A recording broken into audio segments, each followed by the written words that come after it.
Je me revois encore en train de sauter avec la voiture. La route, elle est barrée par les spectateurs. You are crazy. If the car is missing the corner, you are dead.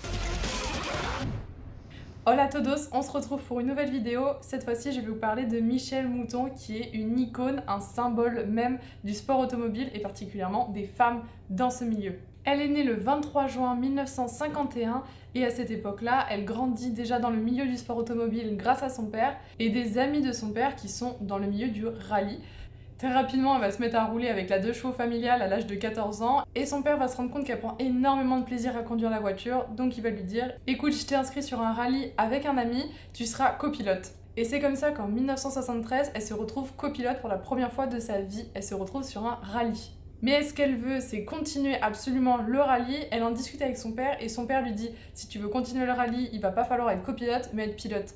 Pour Michèle, c'est absolument pas un problème, elle se lance dans sa carrière de pilote. Son père lui offre pour l'occasion une berline A110 avec laquelle elle va commencer à faire ses premiers rallyes. On avance dans les années 1974-1975, elle gagne le championnat français en rallye. Elle continue à rouler cette fois-ci en Porsche Carrera RS, avec laquelle elle va s'engager sur le championnat d'Espagne, qu'elle va d'ailleurs remporter haut la main. Et à force de continuer à gagner des courses, elle se fait repérer par Fiat, qui lui proposera son premier contrat. Et là, elle s'engage dans le championnat français qu'elle a déjà remporté, souvenez-vous, avec la berline, mais cette fois-ci, elle s'engage avec un contrat professionnel. Et forcément, elle commence à être très mal vue, car pour les autres, elle a pris la place d'un homme. Mais elle est déterminée, prête à montrer qui va gagner avec sa Fiat 131 Abarth. Et oui, dès sa première année en 1978, elle remporte le championnat. Elle va tenter de réitérer cet exploit en 1979, mais malheureusement elle terminera vice-championne.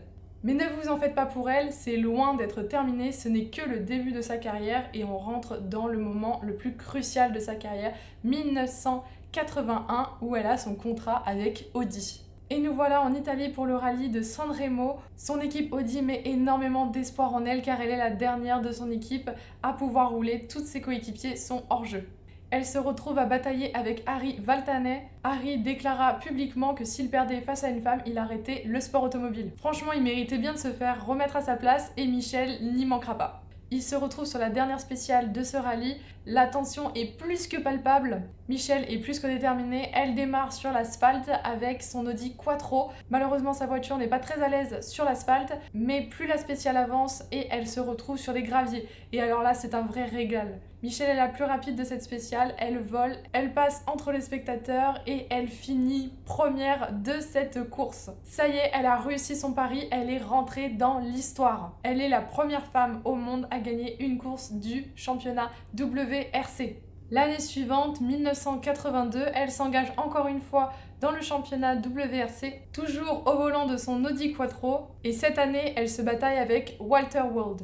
Le championnat est extrêmement serré, tout se joue sur la dernière manche en Côte d'Ivoire. Et pour ne rien changer, bien évidemment que son concurrent a déclaré « Je ne peux pas accepter d'être battu par Michèle, pas parce que je doute de ses capacités, mais parce que c'est une femme. » Mais maintenant, vous commencez à la connaître, c'est pas ça qui va l'arrêter. Elle est prête et déterminée à gagner cette fois-ci, pas juste une course, mais cette fois-ci le championnat du monde. Elle se prépare pour la dernière spéciale, mais malheureusement, durant la nuit, elle reçoit un appel tragique. J'apprends à 7 h du matin que mon père venait de décéder dans la nuit d'une embolie pulmonaire. Je dis à maman, je rentre. C'était vraiment plus important pour moi. Et maman m'a dit, non, ton père aurait jamais voulu que tu arrêtes à cause de lui, donc tu vas courir pour lui. Il voulait mettre sa fille au volant, qui a été mon premier sponsor, mon premier team manager, qui m'a tout mis en place. J'ai dit à ma coéquipière ce qu'il en était et j'ai interdit à ce que l'on le dise à qui que ce soit parce que c'était difficile. Déjà d'en reparler, c'est déjà difficile. J'ai dit je veux que personne ne sache, donc on est parti sans rien dire à personne. Donc là, tu te concentres et puis tu essayes de faire le maximum. La voilà au départ de cette spéciale. Elle s'élance et c'est l'endroit parfait pour son Audi Quattro à 4 roues motrices qui bien évidemment se retrouve sur de la terre et des cailloux et elle adore ça. La concurrence se retrouve à plus d'1 heure derrière elle, mais malheureusement elle se retrouve avec un problème de boîte. Donc avec 1 heure d'avance, à un certain moment j'ai senti que ma boîte de vitesse donnait des signes un peu plus durs, les rapports étaient un peu plus difficile à passer. Donc ils ont décidé d'un endroit pour changer la boîte de vitesse. Et là, j'avais les 2 mécaniciens qui avaient 1 an d'expérience. Ils ont mis d'abord 40 minutes pour la changer et non pas 20 minutes. Laissez-les travailler. Au moment où elle repart, elle a perdu toute son avance. Elle doit charbonner pour essayer de récupérer son temps perdu. Et il fait nuit pour ne rien arranger. Et avec l'humidité de cette nuit, le boîtier électronique a pris l'humidité et il est impossible pour elle de redémarrer la voiture. Le seul moyen pour elle de continuer cette spéciale, ça serait qu'on la pousse, mais le règlement est très clair là-dessus. Il stipule qu'il est interdit de pousser la voiture pour qu'elle puisse démarrer. Mais pas le choix, si elle a envie de repartir, il va falloir pousser cette voiture. Et là, un élan de solidarité se passe. Tout le monde commence à pousser sa voiture, que ce soit dans le public ou ses mécaniciens ou même ses concurrents qui ont abandonné la course. Tout le monde voulait la voir gagner. Elle le méritait et c'était un symbole terriblement fort qu'une femme puisse gagner ce championnat. Elle a pu repartir grâce à tout le monde qui l'a aidée, mais malheureusement, comme le stipule le règlement, elle a pris 10 minutes de pénalité. Mais c'est pas ça qui allait l'arrêter, elle continue et elle donne absolument tout.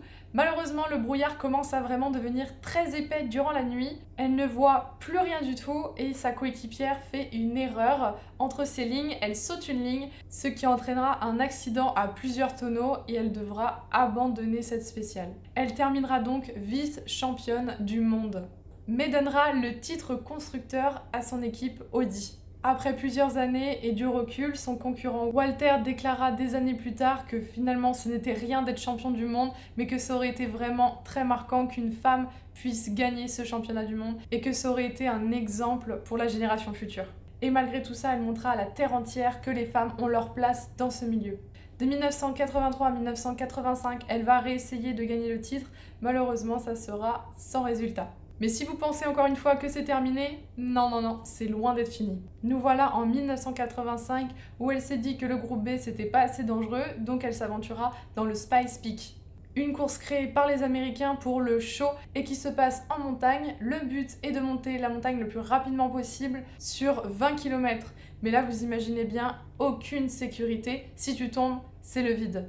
Elle démarre donc dans cette nouvelle aventure, toujours avec Audi. Là-bas, elle ne sera pas du tout, mais pas du tout acceptée. La première année, elle terminera deuxième, et la deuxième année, elle retentera sa chance, cette fois-ci en ayant appris tout de l'année précédente. Et vous imaginez bien que les Américains, ils se souvenaient parfaitement de Michelle, et qu'ils n'avaient pas du tout envie de l'avoir gagnée. Alors elle était vraiment dans les radars d'absolument tout le monde, et ils lui ont trouvé une petite pénalité à lui mettre. Entre deux spéciales, on a des liaisons qui est une partie où on est limité en termes de km/h. Et donc là, ils ont dit qu'elle avait roulé trop vite sur cette liaison et du coup, elle s'est pris une pénalité. Bien évidemment, cette pénalité est plus que discutable parce qu'elle n'a eu zéro preuve. Pénalité, 5 000 $ et interdiction de monter dans la voiture au départ. C'est-à-dire que je devais sauter dans la voiture sur la ligne de départ, m'attacher et partir. Donc inutile de te dire que perdu d'avance, quoi. On a convoqué tous les médias et je leur ai dit, écoutez, ok, vous me traitez de criminel, mais qu'est-ce qui se passe si moi, je me tue parce que je ne suis pas dans les bonnes conditions pour partir? Alors là, ils ont révisé leur jugement et la dernière pénalité, c'était je pouvais partir du paddock dans la voiture ceinturée, moteur en marche, mais pas de vitesse. Donc c'était les mécaniciens qui devaient me pousser sur la ligne de départ. Et donc moi, avec ma motivation, je me suis dit, les gars, vous allez voir ce que vous allez voir. Donc j'étais remonté au maximum. Je ne pouvais pas perdre cette course, c'était pas possible. Et là, j'ai vraiment tout donné et j'ai gagné la course. Et pas juste elle gagne, mais elle gagne avec 13 secondes d'avance. Et sur cette course, il y avait Bobby Lancer, qui était le détenteur du titre, qui n'arrêtait pas de la critiquer et de lui dire que dans tous les cas, ce n'était qu'une incapable et qu'elle n'avait pas sa place ici. Et vous imaginez bien qu'en arrivant première et avec son caractère en plus, en explosant son record, elle lui a bien adressé un petit mot. Elle a convoqué les médias, elle a visé directement Bobby en lui disant « Écoute, si t'es pas content du résultat, t'as qu'à venir, on fait une course tous les deux, rien que tous les deux, et on fait la descente. » Devinez la réponse de Bobby? Le silence total. Il n'a absolument pas répondu. Et quand je suis arrivé là-haut, et j'ai dit pour ce monsieur en question, vous lui dites de ma part que s'il veut maintenant, moi je le défie de faire la course en descente. Parce que les pilotes américains sont habitués aux courses de côte, mais pas en descente, comme en rallye. Nous, on a toujours des descentes. Cette course aux États-Unis marqua en tout cas la fin du contrat avec Peugeot, mais elle a su rebondir en ayant un nouveau contrat, cette fois-ci avec Fiat. 1996, elle retenta le WRC, où elle roulera avec la légendaire 205 T16.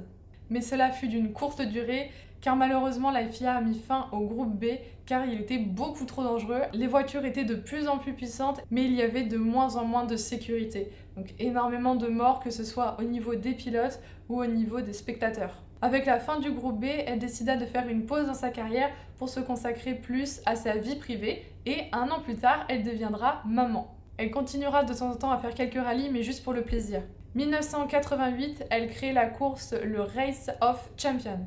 C'est une course qui s'affronte dans plusieurs disciplines du sport automobile et qui rassemble les meilleurs du monde dans chaque discipline du sport automobile. Michèle s'en occupera pendant 25 ans, elle arrêtera en 2013 où après elle laissera les rênes à sa fille et à son ex-mari. On avance dans les années et nous voilà en 2009 où Jean Todt est élu président de la FIA. L'année d'après, Jean Todt l'appellera pour qu'elle devienne présidente de la Women of Motorsport, qui est un programme qui promue les femmes dans le milieu du sport automobile, particulièrement les jeunes femmes. En 2012, elle est appelée pour être la directrice du WRC. Elle s'est occupée du WRC, le championnat qui a propulsé sa carrière durant 5 ans. Et en 2017, elle devient directrice de la sécurité de ce même championnat et c'est également ce qu'elle fait à l'heure actuelle. Je suis le parcours, tu vois, donc les zones spectateurs sont là. Ça, c'est les zones où ils ne peuvent pas être. Attends, j'ai tous les gens en échappatoire, mais ils sont malades. Hein. Ils sont malades. Hein. Ils sont malades. Hey, Marshall, you have all the people in outside here. Come here. You are crazy. If the car is missing the corner, you are dead. Move from the other side. Quickly, quickly. You cannot leave people who are in outside corner. You know, they are coming full speed here. En tout cas, Michèle, c'était une pilote juste incroyable qui a inspiré des millions de femmes et qui continue à les inspirer. Grâce à elle, elle a pu prouver au monde entier que les femmes avaient leur place dans le sport automobile et elle continue toujours de le faire à l'heure actuelle. Je vais terminer cette vidéo en citant une citation qu'elle emploie souvent de Oscar Wilde qui dit « Il faut toujours viser la lune car en cas d'échec, on peut quand même terminer dans les étoiles ». Merci à toi Michèle, t'es vraiment une grande inspiration, continue à nous inspirer comme tu le fais tous les jours. En tout cas, si la vidéo t'a plu, n'hésite pas à t'abonner, mettre un commentaire et liker. Et puis moi, je te dis à la prochaine. Ciao, ciao! Il faut toujours viser la lune parce que même en cas d'échec, tu atterris dans les étoiles. Et je crois que c'est fabuleux, c'est vrai.